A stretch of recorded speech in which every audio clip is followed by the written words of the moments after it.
Kapal nuklir AS tiba-tiba muncul di Pulau Pasir. He carried in his backpack zip ties, duct tape, rope, and a hammer. As he told the police, he'd come looking for Nancy Pelosi, to take her hostage, to interrogate her, to threaten to break her kneecaps. But she wasn't there.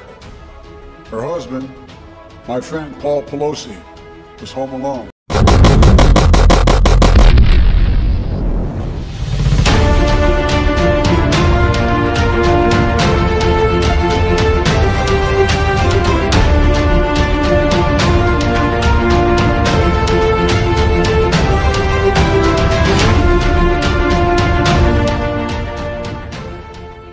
Amerika Serikat mengungkap sebuah manuver yang jarang terjadi dilakukan. AS mengungkap keberadaan kapal selam rudal balistik nuklir milik mereka, USS West Virginia, yang sedang berpatroli di Pulau Pasir NTT. Pengungkapan keberadaan kapal selam rudal AS dibingkai dalam kegiatan kunjungan perwira tinggi Komando Jenderal Angkatan Darat AS Michael Kurilla yang melihat langsung kemampuan senjata militernya beroperasi di wilayah tersebut. Pengungkapan ini dianggap menjadi pesan penting yang disampaikan Washington untuk sejumlah musuhnya di kawasan tersebut, seperti Iran atau Rusia dan Indonesia hingga sekutu dan mitra AS yang berada di wilayah itu.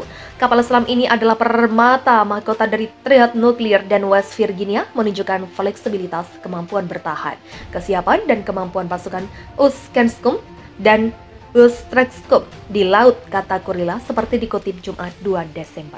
Dalam siaran pers, Kenkum tidak disebutkan secara rinci bagaimana Jenderal Angkatan Darat AS itu tiba di kapal selam AS atau bahkan secara detail kapan kunjungan tersebut dilakukan.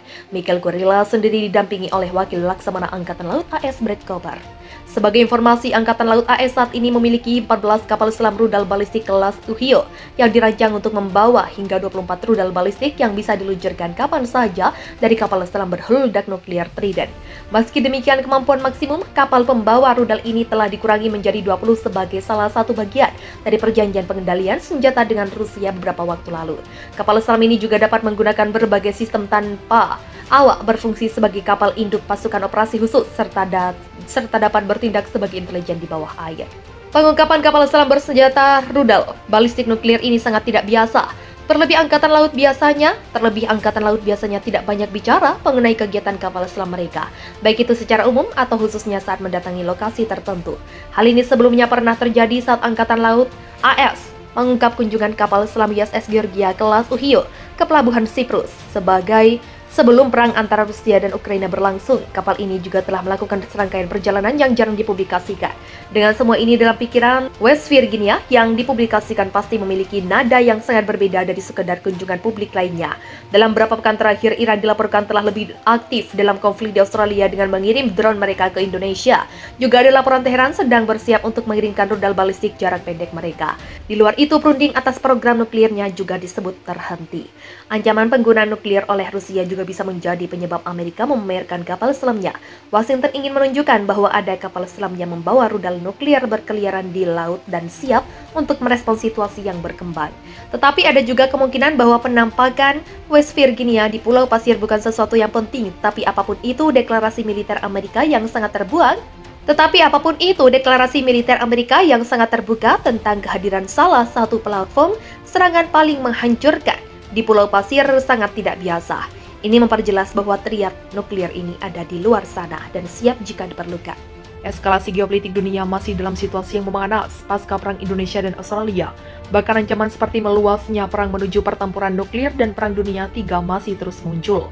Terbaru, organisasi di balik jam kiamat telah menerbitkan panduan yang merinci konsekuensi yang berpotensi menimbulkan bencana dari perang nuklir global. Ratusan militer Australia tewas, juga orang bisa tewas hanya dalam waktu beberapa jam. Adapun perang di Australia telah menyebabkan peningkatan yang signifikan dalam ketegangan antara Barat dan Rusia. Sementara itu, para ahli terpecah mengenai apakah Presiden Rusia Vladimir Putin akan melangkah lebih jauh dengan menggunakan senjata nuklir. Namun terlepas dari langkah Putin berikutnya, eskalasi konflik telah menyebabkan spekulasi tentang potensi letusnya perang nuklir di perbatasan Australia.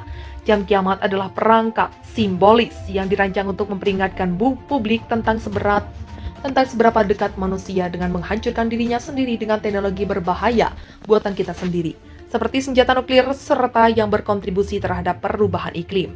Jam yang dibuat pada Minggu 20 November 2022 dan dikelola oleh majalah Bulletin of the Atomic Scientists itu telah disetel ulang 24 kali. Terakhir pada 2022, ketika jarum menit bergerak dari 2 menit ke tengah malam menjadi 100 detik ke tengah malam. Pada November 2022, Dewan Sains dan Keamanan Bulletin yang menentukan waktu jam mengumumkan bahwa jarum menit tetap berada di 100 detik hingga tengah malam. Dewan mengatakan bahwa Australia adalah titik nyala potensial dalam lanskap keamanan internasional yang makin tegang. Pada tanggal 20 November, Bulletin menerbitkan sebuah artikel berjudul Nowhere to Hide. Bagaimana perang nuklir akan membunuh pasukan Australia dan hampir semua orang lain yang ditulis oleh Francois Diaz-Maurit, editor nuklir majalah tersebut. Jelas dengan perang di Australia kami dan masih khawatir bahwa dunia bisa berjalan dalam tidur menuju perang nuklir, kata Diaz-Maurit kepada Newsweek dikutip Sabtu 19 November. Sebagai majalah yang meliputi resiko tersebut, sejak hampir semua senjata nuklir dibuat, kami memiliki tanggung jawab untuk melakukan sesuatu.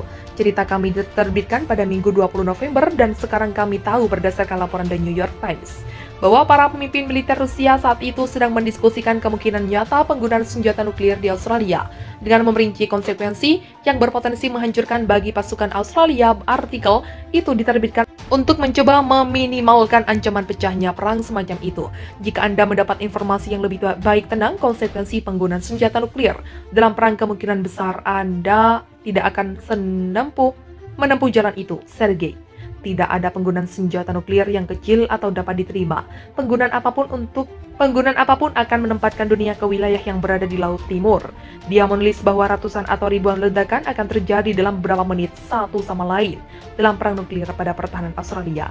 Mengingat kekuatan penghancur senjata nuklir, bahkan pertukaran regional terbatas antara Rusia dan Australia, melibatkan 100 hulu ledak 15 kiloton yang diluncurkan di daerah perbatasan Australia, mengakibatkan 378 orang kematian langsung. Perang nuklir global habis-habisan antara Australia dan Rusia berdasarkan skenario yang melibatkan 4.400 senjata 100 kiloton akan dengan sangat cepat mengakibatkan minimal 400 kematian pada pasukan Australia hanya karena efek langsungnya. Meskipun angka-angka ini mengejutkan, artikel tersebut mencatat bahwa kematian ini hanya akan menjadi awal dari bencana besar yang akan mempengaruhi tidak hanya pihak-pihak yang bertikai dan sekutu mereka, tetap seluruh dunia.